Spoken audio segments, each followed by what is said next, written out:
สบายดีพี่น้องสบายดียามแรงจ้า บ่พอก็ส่องไปหนุ่มเทนค่ะฝนตกเบิดมือเบิดคืนเบิดคืนเบิดมือพี่น้องเอ้ยโพดโพฝนดีเนาะพายุเข้าพอหนุ่มเทนไปซื้อมาสลองไส้ใหม่พี่เนาะไม่ใช่เลยไปจอดรถทั้งเลยเลยจอดรถไหนคะ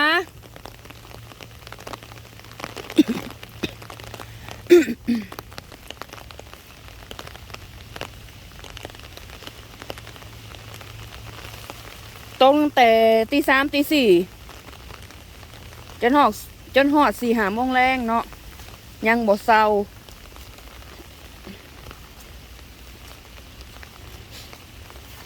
กันอยู่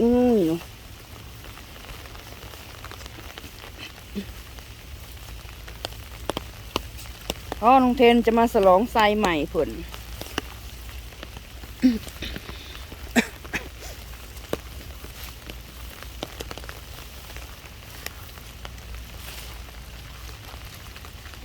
ฟ้าหืด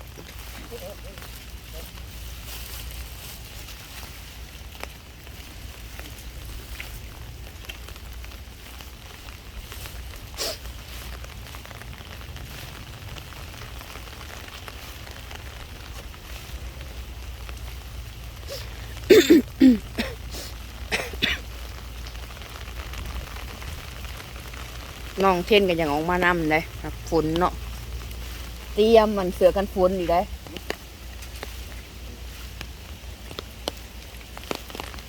ตามเส้นยางก่อน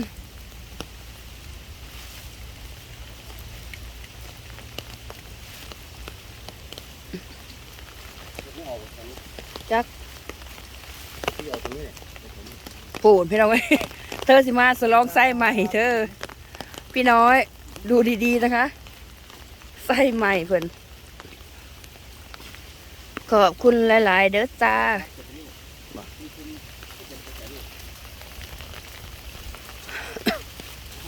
ขอบคุณพี่สาวคนสวยมากๆเด้อจะซื้อไส้ให้พ่อลุงเทนเนาะแบกจอบอย่างสนอมเลยจักเรื่องของเขาโมเมนป้าเฮาป้าแม่มันก็ไปเบิดละเนาะ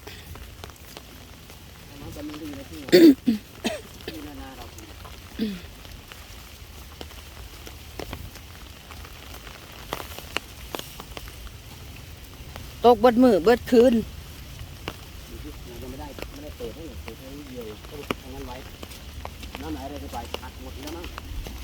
ก็ย่านไส้เก่าจะย่านตกอยู่ทงเลยประวัติศาสตร์เลยได้เจ้าค่ะ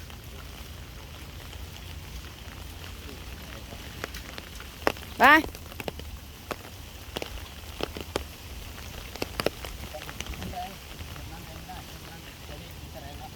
คนมากลางเว้นน่ะป้ามันบ่ค่อยขึ้นมาสั่นกันคำๆมากนะห่วย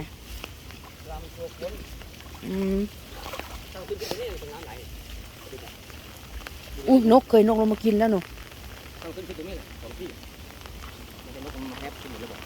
ไงลมพี่น้องลม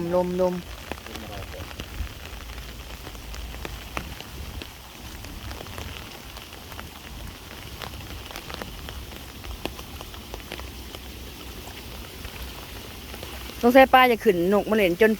นมันเบิดค่ะนกโอ้ย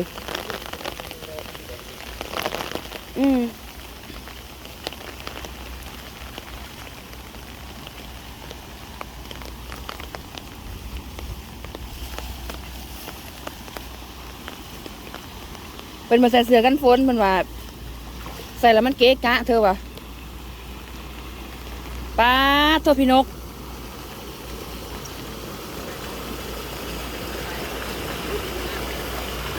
จักอุ้ยปลาช่อน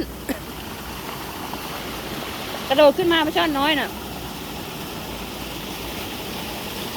อีปูน้ำผู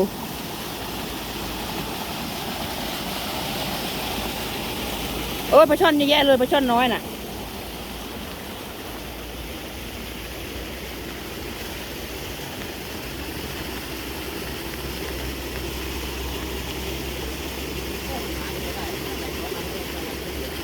ฮะ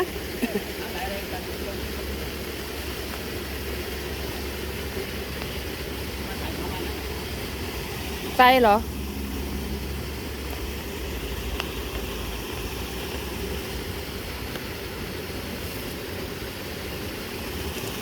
เปิดตูดได้ไหมล่ะไอ้สมมุติมันมีปลาน่ะ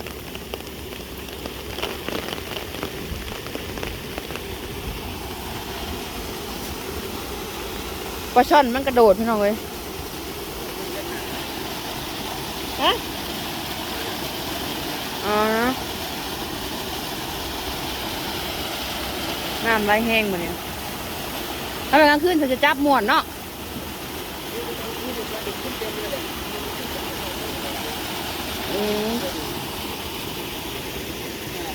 โมเมนต์มันเต็มไส้เจ้าละบนก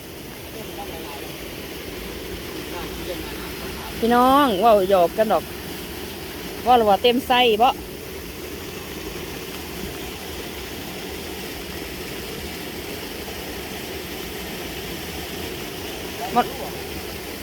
ไส้ห่วยเลยโอ้ยโอ้ยนี่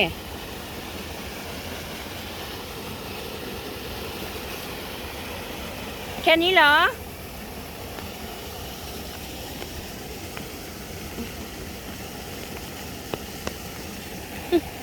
พอดีหมกเนาะทำนี่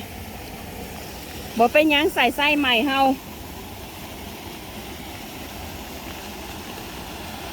นางจะมาฉลองไส้ใหม่นางอันนี้มันเป็นมะยามนะค่ะใส่ไส้นางค่ะหัวยามมันก็บ่ได้เพราะว่าตอนกลางคืนเนี่ยโอเคอยู่คุณวะน้ำมันไหลแห้งเกินเนาะ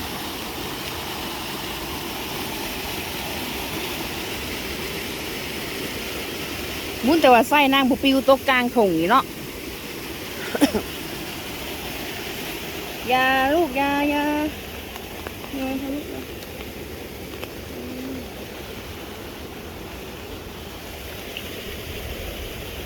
ล้มกับบ่ค่อยแห้งปันใดบาจูล่าเพราะว่าต้มหุงฮักก็ถึกน้องว่าน้ำสเต็กแกงอยู่แล้วน้องสัน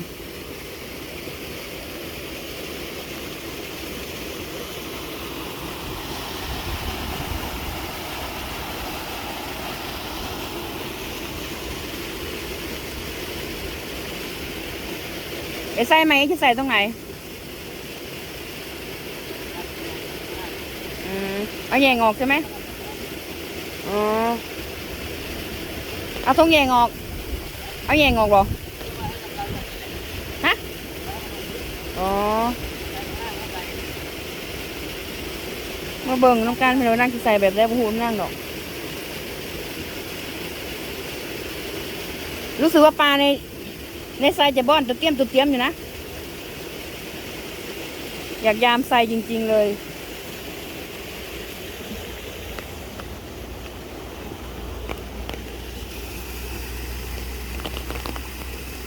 ได้ใส่ไส้ใหม่สมใจนางพี่หน่อยเอ้ย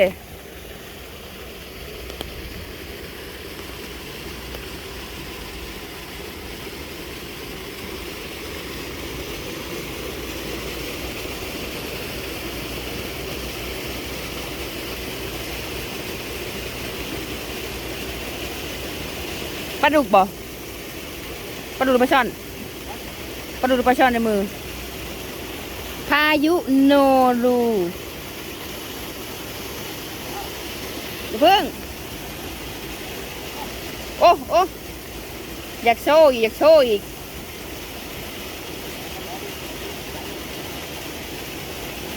มันปีนพี่น้องไอ้พวก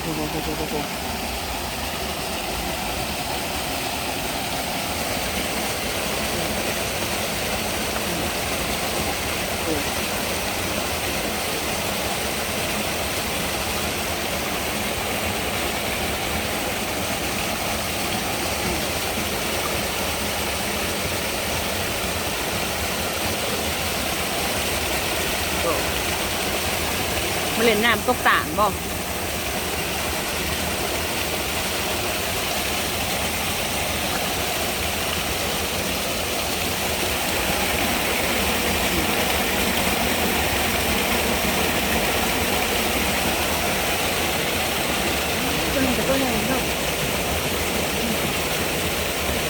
กับต้นใหญ่ก็สำแค้นน้องหน้าโอ้โห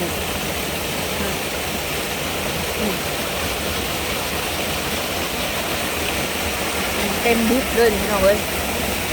โอ้อ๋อ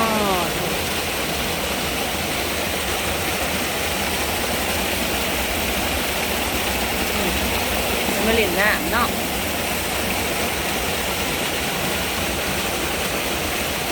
มันยังอยากขึ้นอยู่พี่น้องเอ้ยปลาน่ะ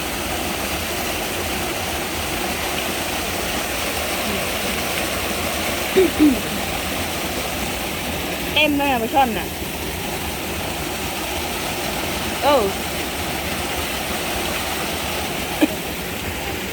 ตัวใหญ่ก็มีมันเก่งกว่าพี่นกอีกเนาะ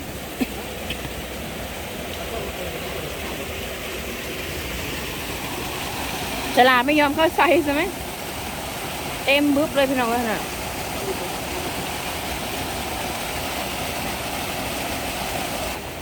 แกเสียจากโตพี่น้องเว้ยปลาซ่อนปลาซ่อนสลัดพอน้องเพ่นวะโดดถูไม่เข้าหรอก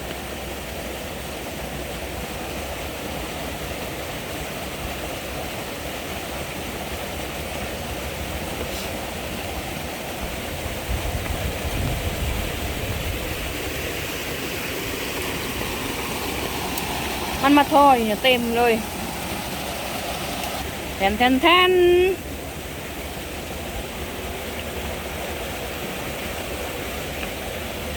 มีเลยบ่มีจักโตเลยนั่นก็เป็นกระปูเอาลูกกระปูก็ได้มันไม่เข้าหรอกเพราะว่าเนี่ยที่เอางูออกประมาณมาอยู่ที่เบิร์ดก็พอที่น้องก็ถือไส้ตัวบักใหญ่หนึ่ง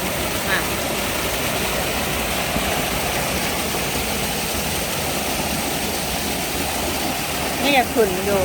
ได้กี่ตัวคะ3 ตัวกระดูก3 ตัวโอ้ยเอามันไปทิ้งไปไส้เก่าน่ะเอาไส้ใหม่ดีกว่าสลองไส้ใหม่มื้อนี้แหละขอให้มันหมานนะคะพ่อน้องเทน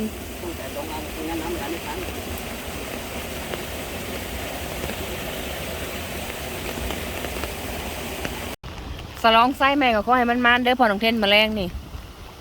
คืนนี้ขอให้มันหมานเด้อโอ้ยลมแรง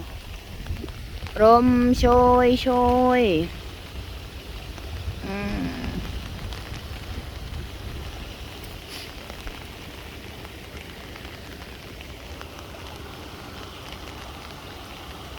ต้องเห็นได้ดีได้พี่น้องเอ้ยก็ใส่มันกับไปได้ใส่เพิ่นก็ได้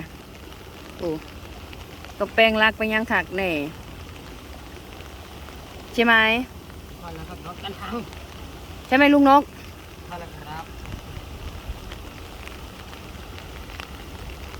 ลุงสู้ค่ะลุ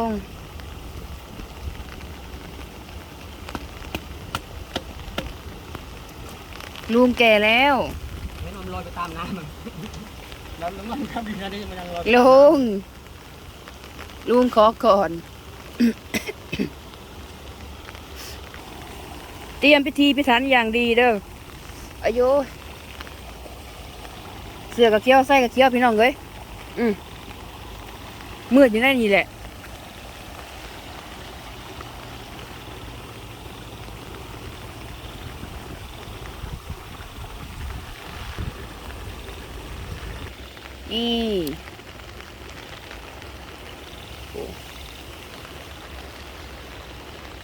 เขียดกำลังห้องแล้วเนาะมันคำเลยเด้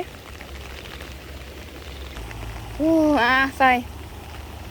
เสือกับเขี้ยวไส้กับเขี้ยวพี่น้องเอ้ยแถมคนก็ชื่อชัยยาอีก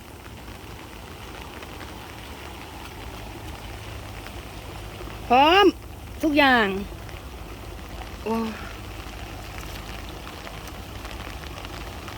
พี่น้องจานพ่อน้องเทนมาสลองไส้ใหม่แล้วก็ให้มันมาได้พ่อน้องเทนเด้อมาแรงเด้อลาอะไรพี่น้องขอบคุณพี่น้องหลายๆเด้อสำหรับอันไส้พ่อน้องเทนเนาะก็อยู่ดีแพงบนสกุลสกุลพอกันใหม่คลิปหนาก็ให้พ่อน้องเทนมันมาแรงเนี่ยเนาะสลองไส้ใหม่กันพอกันใหม่ไปแล้วค่ะ